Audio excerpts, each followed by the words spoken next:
दोस्तों, इस दुनिया में प्यार करने वाले बहुत है, इसलिए आपको एक नेहा की कहानी सुना रहे हैं। ये नेहा इस कहानी में अपने बॉयफ्रेंड को धोखा देती है या सही करती है। आप बताइए, इस कहानी सुन के हमें स्टोरी। मेरा नाम नेहा है और ये उन दिनों की बात है जब मैं ग्रेजुएशन फर्स्ट ईयर में थी। मैंने एक इंग्लिश स्पीकिंग कोर्स ज्वाइन किया था। वहाँ मेरी मुलाकात रोहित से हुई। रोहित बहुत हैंडसम लड़का था।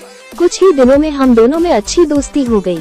क्लास खत्म होने के बाद हम बाहर खड़े होकर घंटों बातें करते थे। मैं मन ही मन रोहित को चाहने लगी थी, लेकिन रोहित के मन में मैं नहीं, मेरी फ्रेंड पूजा थी। पूजा तक पहुंचने के लिए ही रोहित ने मुझसे दोस्ती बढ़ाई थी। एक दिन रोहित ने मुझसे कहा कि उसे पूजा अच्छी लगती है। मैं उस दिन बहुत रोई। रोहित मेरा पहला प्यार था। मैंने सपने में भी नहीं सोचा था कि ऐसा कुछ होगा। फिर भी मैं रोहित से बात करती रही। मेरी और रोहित की दोस्ती बढ़ती ही जा रही थी। क्लास बंद हो गई थी, लेकिन हमारा मिलना जुलना बंद नहीं हुआ। रोहित भी अब मुझे प्यार करने लगा था। पूजा की तरफ वो आकर्षित तो था, लेकिन उसको अब मेरी आदत हो गई थी। मैं रोहित को खो देने के डर से उसकी हर बात झट से मान लेती थी। रोहित ने मेरी इस आदत का गलत फायदा उठाया। रोहित मेरे बाहर आने जाने, कपड़े पहनने, किसी से बात करने, हर चीज में रोक टोक करने लगा। रोहित पर एक सनक सी सवार हो गई थी। वो हर समय मुझ पर शक करता। मुझे इंसान ना समझकर कोई कठपुतली समझने लगा था। मुझे उस रिश्ते में घुटन होने लगी थी।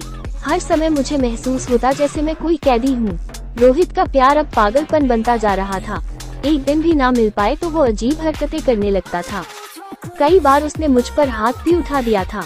रोहित के व्यवहार के कारण हमारे झगड़े बढ़ते जा रहे थे।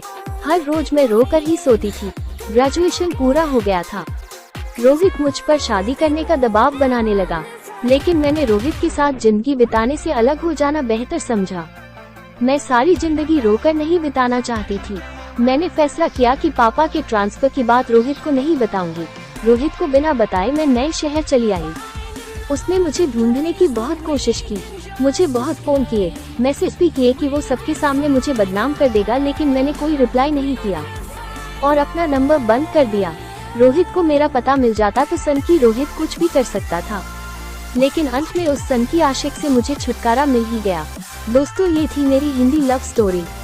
ऐसा कई लड़कियों के साथ होता है और ये हम लड़कियों के लिए बिल्कुल भी सेफ नहीं। प्यार में थोड़ा पागलपन तो चलता है, लेकिन जब पागलपन हद से ज्यादा बढ़ जाए तो ये खतरनाक हो सकता है।